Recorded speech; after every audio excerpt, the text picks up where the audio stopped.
പുന്നത്തൂർ കോവിലകം ആനക്കോട്ടയായിട്ട് ഇന്നേക്ക് 50 വർഷം. 1975 ജൂൺ 26-നാണ് ഗുരുവായൂർ കേശവന്റെ നേതൃത്വത്തിൽ ആനകൾ പുന്നത്തൂർ കോട്ടയിലേക്ക് ഗൃഹപ്രവേശം നടത്തിയത്. 25 ആനകളിൽ 19 ആനകളാണ് അന്ന് കേശവനൊപ്പം എത്തിയത്. അതുവരെ ഇപ്പോഴത്തെ ശ്രീവത്സം, പാഞ്ചജന്യം, അതിഥി മന്ദിരങ്ങളുള്ള സാമൂതിരി കോവിലകം പറമ്പിലാണ് ആനകളെ തളച്ചിരുന്നത്. ഇവിടം സ്ഥലം പോരാതെ വന്നപ്പോഴാണ് പുന്നത്തൂർ നാടുവാഴികളിൽ നിന്ന് കോവിലകവും 2 ക്ഷേത്രങ്ങളും അടങ്ങുന്ന 9.75 ഏക്കർ പറമ്പ് 1.60 ലക്ഷം രൂപയ്ക്ക് ദേവസ്വം വാങ്ങിയത്.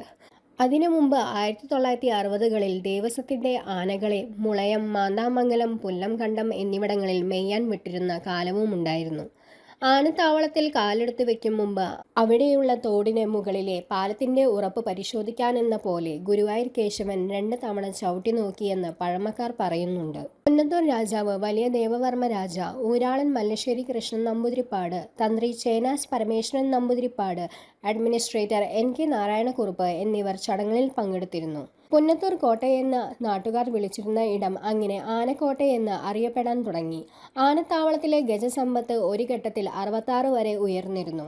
2009 ആഗസ്റ്റ് 2-ന് ഉണ്ണികൃഷ്ണ എന്ന കൊമ്പനെ നടയിരുത്തിയപ്പോഴാണ് ഗജസമ്പത്ത് 25-ൽ നിന്നും 66 ആയി ഉയർന്നതെന്ന് ചരിത്ര ഗവേഷകനായ R പരമേശ്വരൻ പറഞ്ഞു. ആനകൾ ചെരിയുകയും നടയിരുത്തലിന് സാങ്കേതിക തടസ്സങ്ങളാവുകയും ചെയ്തതോടെ 36 ആയി ആനത്താവളത്തിലെ അംഗബലം കുറഞ്ഞു. 2011 ഡിസംബർ 21-ന് നടയിരുത്തിയ അയ്യപ്പൻ കുട്ടിയാണ് ആനത്താവളത്തിലെത്തിയ നവാഗതൻ. നിയമങ്ങൾ കടുത്തതോടെ പ്രതീകാത്മക നടയിരുത്തൽ മാത്രമാണ് ഇപ്പോൾ നടക്കുന്നത്.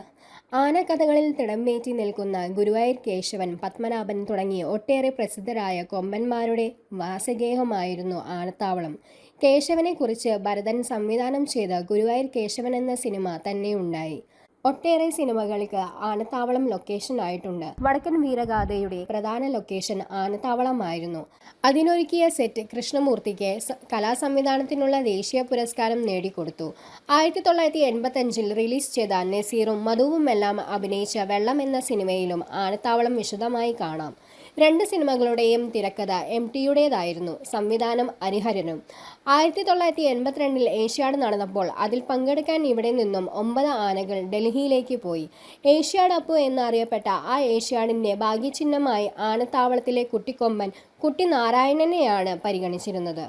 ആനത്താവളത്തിലെ ഗുരുവായൂർ കേശവന്റെയും പത്മനാഭന്റെയും പ്രതിമകൾ ശ്രീവത്സം വളപ്പിൽ ഇപ്പോഴുമുണ്ട്. നേരത്തെ വാങ്ങിയ കോവിലകം വളപ്പിന് പുറമെ തൊട്ടടുത്ത സ്ഥലങ്ങൾ കൂടി ദേവസ്വം പിന്നീട് ആനത്താവളത്തിനായി ഏറ്റെടുത്തു. ആനകൾക്ക് കുളിക്കാൻ ഷവർ, അസുഖബാധിതരായ